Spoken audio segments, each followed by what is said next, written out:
Today we're going to look at a passage in 1 John chapter 2.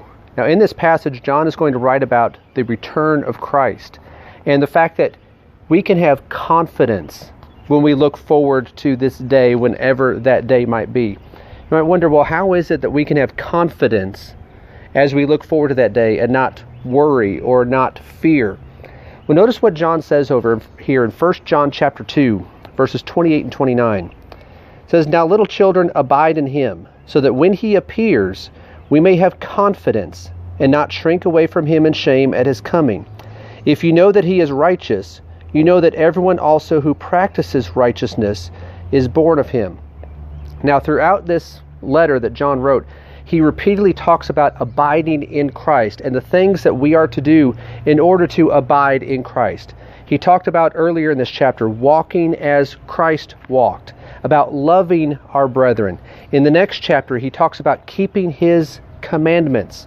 In chapter 4, he talks about confessing Christ. And other things that he mentions in this letter that he writes, several things that are involved in abiding in Christ.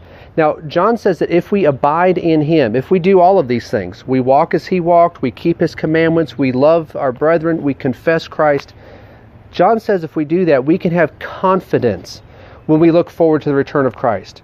This is not an overconfidence where we think that we have somehow earned salvation and God is going to owe us a home in heaven when the Lord returns. But instead, this is confidence. Confidence in God and his promises that he will do what he said he will do.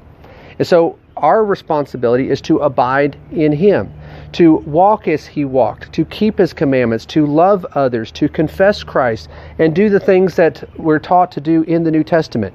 If we do that, we don't have to shrink away from him in shame at his coming. We don't have to be worried about what might happen. And if we are worried, or if we think in fear as we look forward to the return of Christ, then that's a signal that there's something in our life that we need to correct, that we need to change. And so if we examine ourselves, if you examine yourself and you see that you don't look forward to this in confidence, why is that? What is the reason that's causing the apprehension?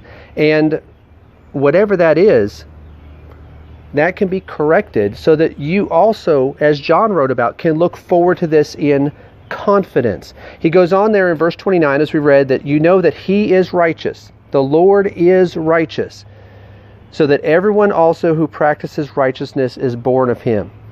The Lord is righteous. If we follow him, we will pursue righteousness. We will practice righteousness.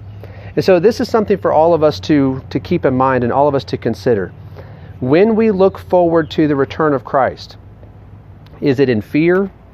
Is it worry? Do we just kind of push it out of our mind to dismiss it? Or can we confidently look forward to that day, trusting in the promises of God? We can do that if we're following him. And so let's each one of us make the decision and make the commitment that we are going to pursue righteousness. We are going to walk as the Lord walked, love as he loved, be willing to confess him, and do his will in all things.